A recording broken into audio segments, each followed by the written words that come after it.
Okay, I've been getting asked for the past couple months to come up with some type of battle drill or reaction drill for a red flag raid. I posted a video a couple months ago on red flag home defense, which is essentially avoid contact, escape and evade. You know, live to fight another day because the enemy has the advantage, not you. You will lose in that scenario. Now, law enforcement does monitor this channel. They monitor all patriot media, all militia-related channels, all patriot channels. They monitor the prepping channels, the survivalist channels, constitutionalists, all of our stuff. And monitoring that, they know that the majority of us have said, if they show up, they try raiding us, well, some of the people doing the raid are going home in body bags. We're going to take as many of them with us as possible before they get us. Law enforcement sees that and they're thinking, well, they don't want to be that one that goes home in a body bag. So they had to come up with a change in tactics. How do they minimize the possibility of casualties on their parts?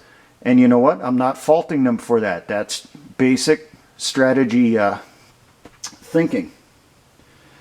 And I think with the Whiskey Warrior boondoggle, the potential red flag raid up in New York against Alexander Booth, we've seen a possible change in their battle drill, a change in their operations, where instead of coming at you at your home, where you have access to your weapons, you know your terrain, you potentially have access to body armor and all that stuff, you have all the advantages.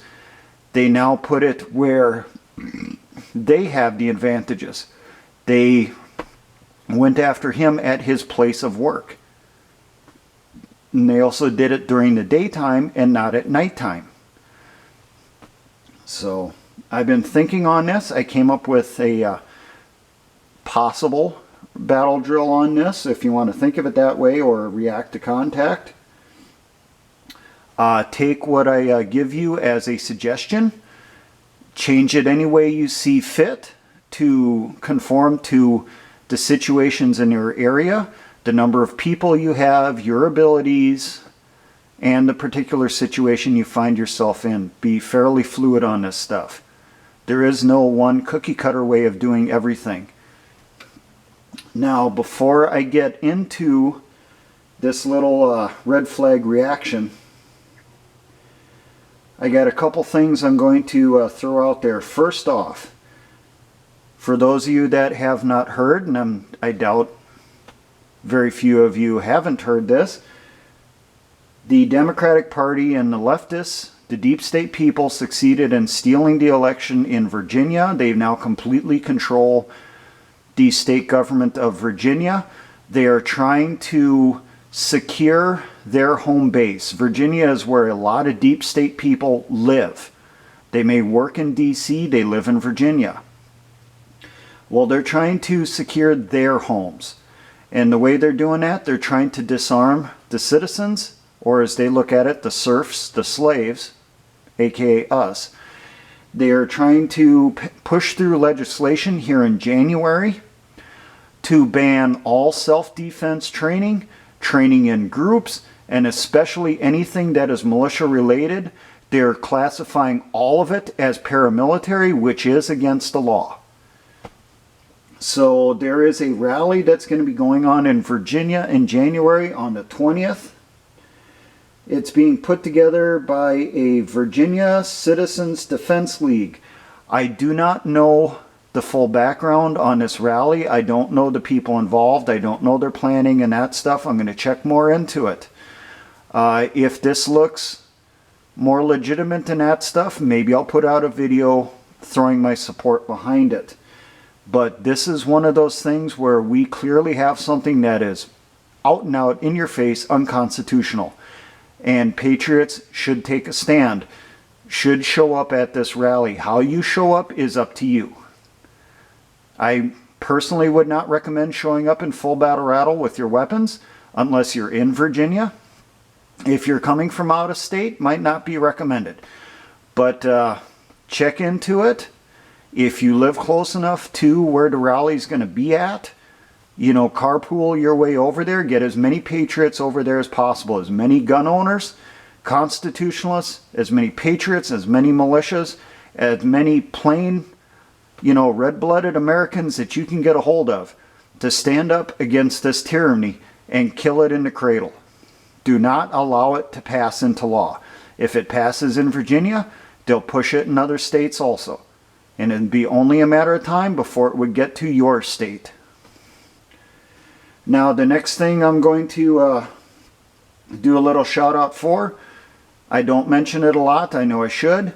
The Patreon channel, you like what I do, come over there, kick me a buck or two if you so choose to. I try to post stuff over there as often as I can that is good information for people in the militia to know.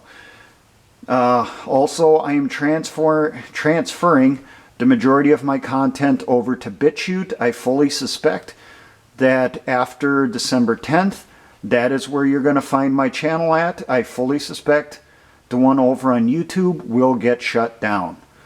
So if you have not already gone over to BitChute and subscribed to the channel, do it. There is links to it, to both of those channels in the description, and there's always the addresses written at the top of the whiteboard. Now, into the red flag reaction drills here. Maybe that's what I'll call it in the description. I haven't decided on that. First off, we're going to do this from two different angles. First, as the individual. Now, from the red flag raid against Whiskey Warrior, we seen they showed up at his work. As I've already said, that makes sense because 99% of the employers across the country do not allow firearms inside their facilities, inside their places of work. So that means you have less of a chance or less capabilities on defending yourself in case they come after you with a less than satisfactory, less than friendly intent. Now, everyone should know where they work. Know where the exits are. Know where the potential exits are. Know where the places to hide are. Know the escape routes inside your facility. How to get to those exits. Now, hopefully, you have a good enough reputation at your job that if they show up to arrest you, to enact a warrant against you, someone gets you a call, gets you a warning. Maybe it's over the loudspeaker, maybe it's across the radio, maybe it's across your computer. You get that little message down at the bottom, hey, you need to get out of here, the cops are here to arrest you. You know, whatever. Hopefully you're in a good enough standing at your job, someone helps you out, tips you off. If that's the case, slip away and use any available exit to get out of there. Now, if they do see you, try to slow them down. Don't let them get close enough. Put obstacles inside their way, but don't do something that puts your coworkers in danger. All right? Don't start dumping giant, if you work inside a warehouse, don't start dumping racks or, you know, aisles of stacked pallets up to the ceiling just to create a massive roadblock for the cops to get at you. It's always possible you're going to end up injuring one of your coworkers. You know, use a little sense on that. I talked to one militiaman who told me his plan is if they ever try arresting him at his job, he works inside a building, plenty of emergency exits. Well, when he's on the way to those emergency exits, which have warning sirens on them for when they get opened, he plans on pulling a fire alarm, causing that mass panic inside the facility, getting people panicked, moving around to get in the way of the police or whoever's after them. And at that point, no one's going to notice when he opens that emergency exit and goes out, because all of them are going to be getting opened as everyone's getting out of the building as fast as possible. Now, as I've mentioned before, Expect that law enforcement is going to do a better job covering those emergency exits than they did in the Booth situation, in the Whiskey Warrior situation. So maybe you're going to have to use an alternative exit. Windows, dock doors, the trash chute, whatever. And then when you go out go balls to the walls. Go as fast as you possible to get out of there. Check where your vehicle is parked. Don't run directly to it and try to jump inside. Monitor it for a couple seconds. See if it's under observation. It's possible there could be an officer watching your vehicle from the side somewhere. He's waiting for you to come out to arrest you as you're trying to get your keys in the door. Monitor the situation. Find out for sure before you do that final commitment of going to your vehicle, getting it unlocked, getting in, starting it, and pulling out. You could also find when you get to your vehicle, there's no one watching it, but you can't use it anyway because they might have it booted. They got that big lock on the wheel that's going to keep you from driving away. Expect the possibility of that also. So plan for emergency means of getting away. Maybe going to a bus, hoofing it to a gas station, something like that. But have some way to get out of there. Put some distance between the people trying to arrest you and you. Maybe when you get to that gas station, that store or whatever, if you do not have your phone with you because it's inside your vehicle, there are some employers that do that type of thing. They don't allow them inside the building for whatever reason. Or potentially they're monitoring your cell phone and that stuff. Maybe you deliberately left it behind so they can't track you. Ask to use a payphone. Maybe have a few bucks with you that you can use. Maybe a prepaid phone card.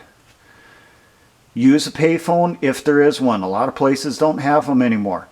Have emergency phone numbers memorized. People that you know that could come and pick you up.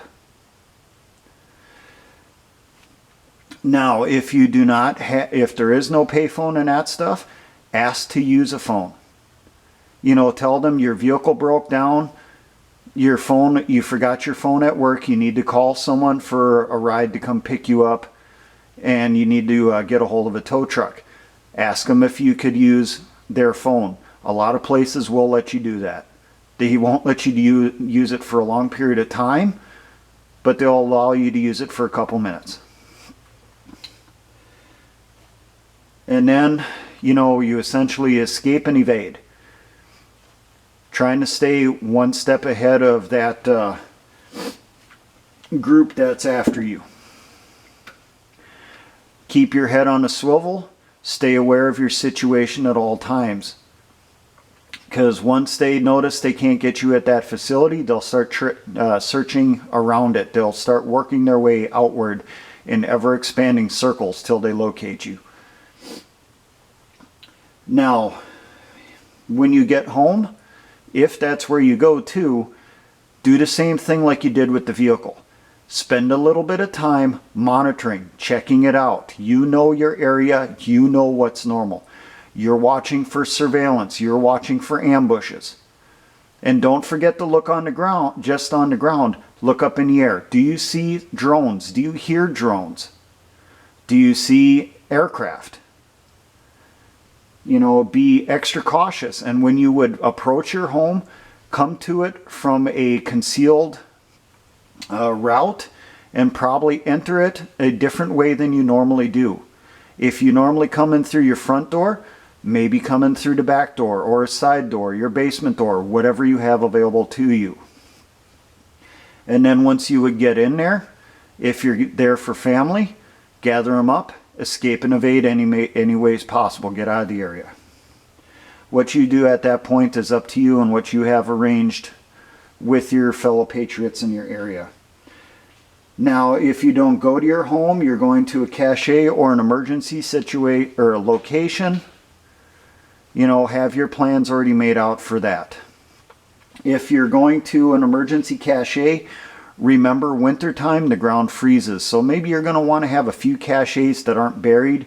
They're actually hidden inside walls, hidden behind things inside sheds, garages, barns, that type of stuff.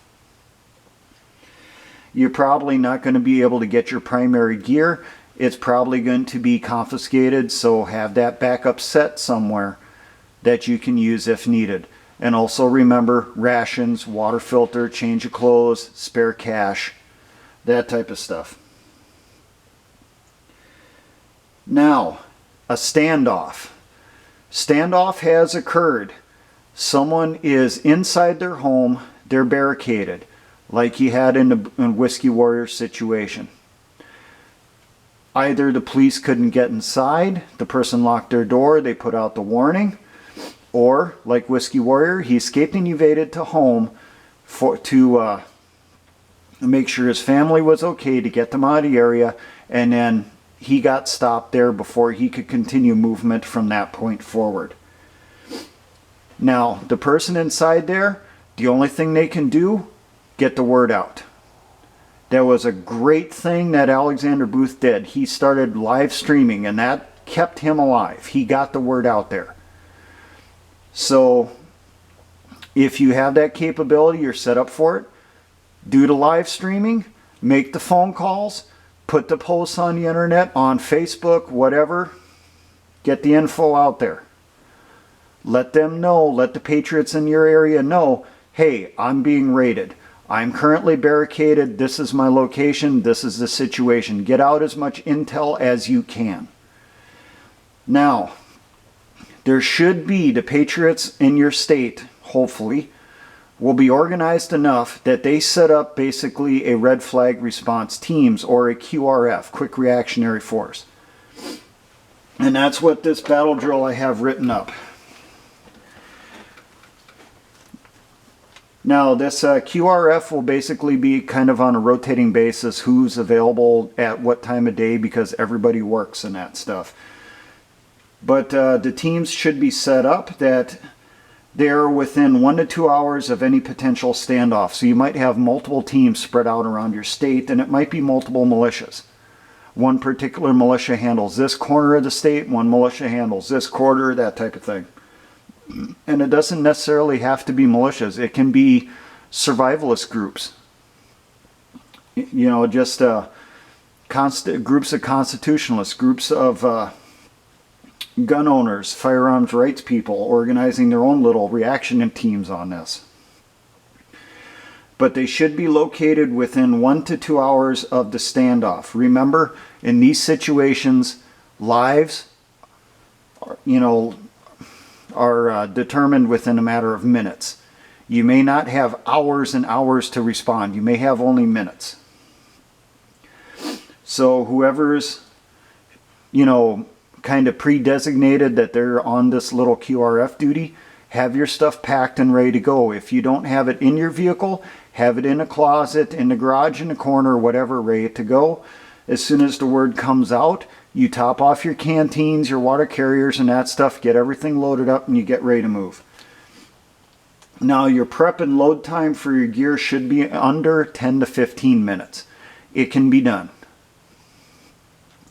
We used to do that on active duty when I was overseas, and the word came out that we were on an alert. So the word has come out, team has to activate. You guys have contacted each other. You know that you're going to respond. You know who's going to respond. If one particular person gives the official order, they receive the order, or they issue the order stating the standoff is at a particular location. In our little scenario, this is where the standoff is. The person's barricaded inside this home here. It's inside a city. Whoever's in charge of the team will determine a rally point, and everyone confirms that they've located the rally point on the maps or GPS, preferably maps, because maps can't be blocked, can't be interfered with.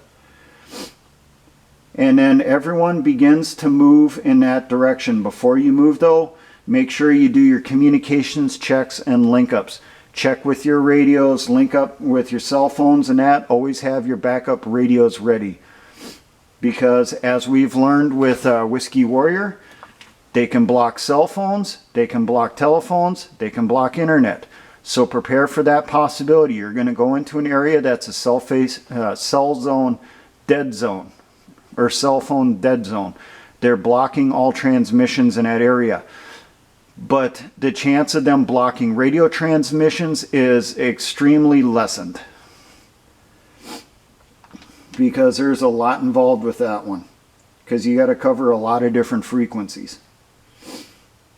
Now, while you are en route to the location, everyone's moving there. Maybe you're moving carpooling, maybe you're moving as individuals, whatever it turns out to be. While you're en route, the person that's in charge of the team is receiving intel or monitoring intel to find out what's going on, developing the situation as much as possible.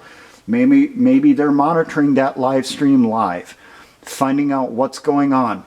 Maybe they're getting phone calls from people in the area telling them, okay, this is where they're located at, this is the current situation, this is how it's developing. You arrive at the rally point. In this case, we're giving ourselves a easy to find location outside of town. It's in the country. It could be a cemetery, which is like reportedly what they did in the Whiskey Warrior situation when they found there was a cordon in place. They set up a rally point at a cemetery.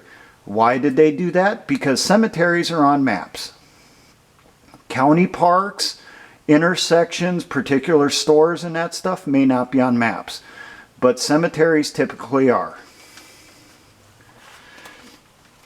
So we have our rally point that was easy to find. Everyone shows up. At the rally point, the latest information is collected up and disseminated. Everyone gets told what's going on. We're trying to develop a good, situation or awareness of what's going on in the area. If we have drones, especially with cameras and that stuff, we prep them to get ready to launch. We make sure that they're going to work.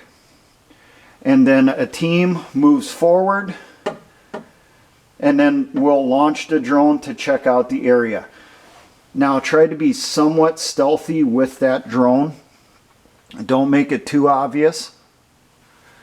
You don't want to fly it right in the face of the police and stuff. So give yourself a bit of a standoff in that with that drone. Get as good of a picture as you can of the area.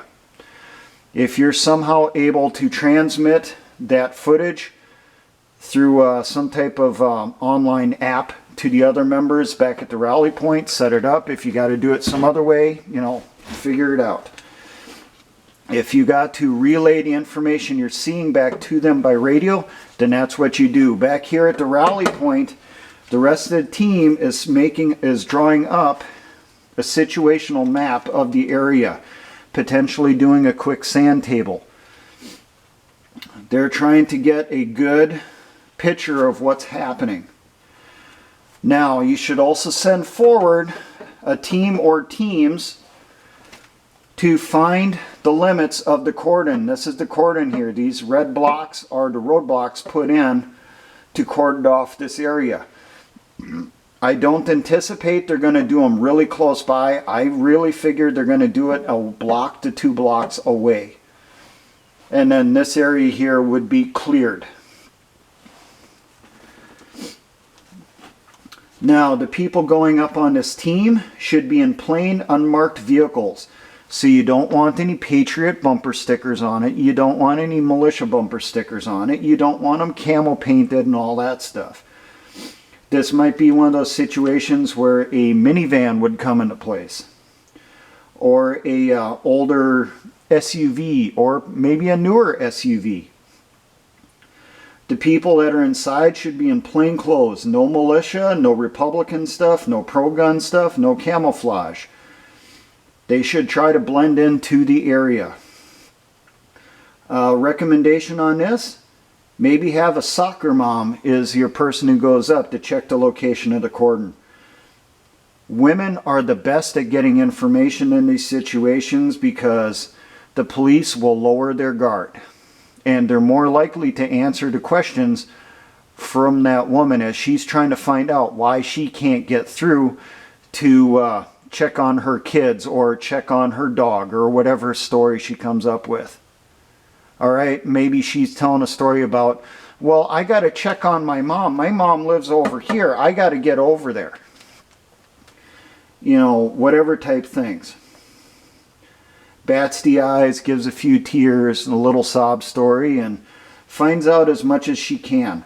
While she's doing that, maybe have a radio or the phone is set up to transmit live so that the people back at the rally are monitoring that situation. They're hearing the conversation over the radio. So you're probably going to want to test it before she goes forward to see where the radio needs to be so that you can hear what's going on. And they do make pretty small microphones with decent ranges.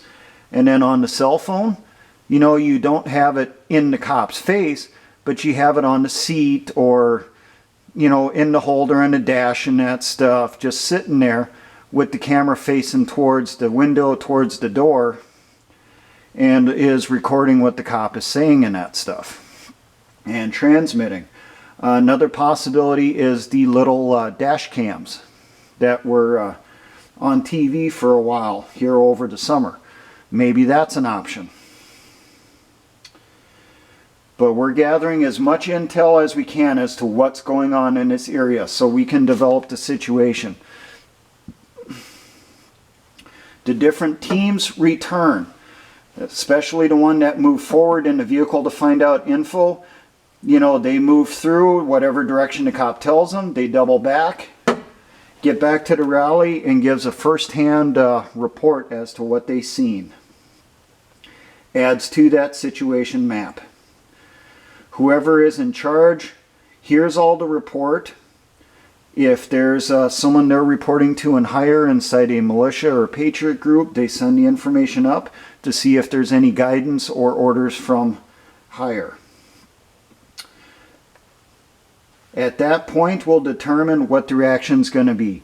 Are we just going to move forward to make sure that this does not escalate? We're doing a presence.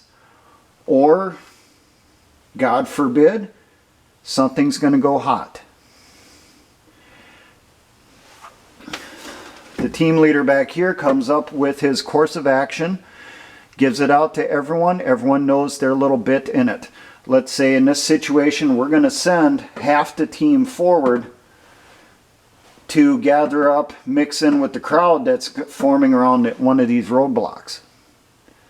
They probably will not be in their full battle rattle. They will not be in their gear. They will be in plain clothes. But maybe inside their vehicles, hidden in back, under some bags or something like that. Maybe they'll have their weapons and their plate carrier, their gear for just in case. Maybe it's in the trunk, maybe it's in the back of the SUV, whatever it is. Back here at the rally point, the rest of the team is sitting back. They're geared up for worst case scenario. They have their full battle rattle on. They have their weapons there. They have magazines in them. They're not locked and loaded, but they're ready to go in case something goes bad up here or up here and the criteria has been met that they need to push forward to provide support. Worst case scenario, the people that are up here for some reason have to open a little doorway here through that load block because of shots being fired. We've gotten to a point where we are Lexington Green, we are Concord Bridge. The people that are up here neutralize this roadblock, security area, and then the rest of our QRF pushes forward through that roadblock, deploys, and begins operations up in there against the people that are attacking up in here. That's worst case scenario. Best case scenario, we provide so much of a presence, there's so much overwhelming activity, so many people are showing up here around these checkpoints that they do not go in hot. They do not go in guns a-blazing to try to take this person out. Basically what happened up with Whiskey Warrior. They did not go hot. They did not start firing shots. He got out of there alive, and so did his family. That's the outcome we should be pushing for. That's the outcome we should be hoping for. But we have to be prepared just in case, you know, stuff goes sideways. Now, I'm going to toss this in here. As we've already said, we know law enforcement monitors this channel. They're going to see this. They're going to see this potential battle drill. They're going to change their tactics again. Well, how could they change their tactics again? I gave them a way that, you know, someone could react at their work to get out of the area. You know, now we have our standoff situation and a potential react to contact drill for that. Well, how could they change their tactics then? They could go old school. It was not uncommon for the FBI to take people down on a roadway where they would cause a roadblock to occur in front of the person. They would then cut off their escape route to the back and then come at them from all sides, especially from the front and rear, from those from that roadblock and from the trail vehicle. So the person has no real way to escape, no real way to react. That could be a potential change in tactics that we could potentially see. Them basically going old school. I know there is FBI training videos on how to conduct those types of high stress felony warrants or whatever. I'm not sure the specific name for the drill. If someone knows the address to one of those old FBI training videos or law enforcement training videos on how to do that, please put it in the comments section. I will check it over. I will then, you know, add it to the description of this video. Maybe I'll put something on there in the description saying, you know, update added, you know, and with the link to that video. So I have debated telling you about this, but what's the time on the video here? Okay, I do have time for this. I'd mentioned this to a few members in my militia unit here only recently, but I basically was a target of one of those styles of takedowns recently. Recently meaning it was within the past few months here. I'm not going to say how long ago it was. But I was on a major highway, 4 lanes, 2 lanes each direction. I always maintained situational awareness. One of those things they taught us in the military, especially for if you were training to go to the Middle East and you were having to deal with car bombs, VBIEDs, vehicle-borne improvised explosive devices. And while I was driving on this highway, I noticed 2 vehicles were basically tag teaming. You could see they were keeping up with each other, the way they were reacting and that stuff. They were speeding, catching up to me. So I warned the other person that was in the vehicle with me. They looked back, monitored those vehicles through the mirrors, and they said, yeah, that's really suspicious. You might be right on this.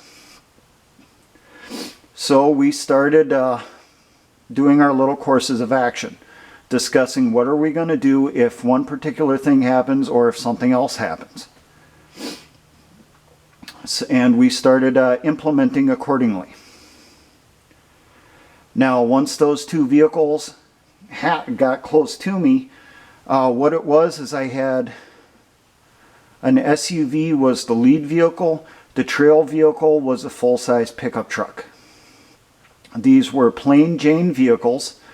There was no markings on them. They were not, you know, government issue plates.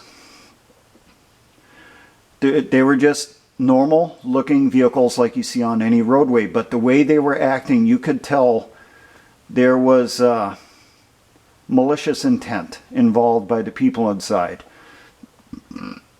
Inside the SUV, there was only the driver that I could see, But that does not mean there were not other people inside there, down on the floor, down on the seats. Inside the pickup truck, there was a couple people inside there that I could see. Now, they came up alongside, or the SUV came past me, and instead of speeding farther ahead, he pulled in front of me, slowed down a little bit. The pickup truck tried maneuvering his way up behind me. Well, before he was able to maneuver in behind me, I jerked the wheel to the side, moved into the other lane, shot past the SUV. And we kept playing this little game for quite a few miles. Same thing, the SUV kept trying to maneuver itself in front of me, the pickup truck behind me. And every once in a while, just to switch it up, I'd maybe tap on the brakes, cause the person in the pickup truck in back to slam on his brakes. And then I would speed forward to where we had a line of cars in one of the lanes. I'd pull into the other lane, basically making an L-shaped roadblock. So when those vehicles would come up, they could not get around me. They were only stuck behind me. We continued this for quite a few miles, adjusting speeds, using the other vehicles and that stuff for cover and that stuff. Once we got up to a community, a larger community, where damn well, or they would have been aware that there's militia inside that community. There's quite a few, actually. They broke it off. They discontinued their operations. One vehicle pulled off to the right onto one side road, and then a couple blocks later, the other one turned off onto the same side. They weren't going to make it that obvious having both of them turn at the same intersection. They put that little bit of distance between them. It was only like 1 or 2 blocks, not that much difference. And they ended the situation. The reason they probably ended it was pretty obvious that they were trying to do something. I was very aware of it. I kept countering what they were doing. They were not aware of what did we have with us inside the vehicle. They were not aware of, were we contacting potentially militia in that community up ahead. For all they knew, when we got up to that community, there was people waiting on the side roads ready to jump in and help out, or potentially some type of roadblock set up. They had no idea. So they broke it off. After that point, I made it through that town. I changed my route. I took a different route than what I normally do from that point forward to my destination. So they did not try anything else after that. I do not know if they were trying to injure me, if they were trying to arrest me, they were trying to provoke me, spook me, or what they were doing. I don't know for certain. But it was pretty obvious that someone was trying to do something. I don't know who. I don't know the organization, the agency, the group, whoever. Like I said, there was nothing distinguishing markings on any of the vehicles that you could easily say, okay, yeah, this is a such and such state agency or such and such federal agency or such and such leftist group. Who knows?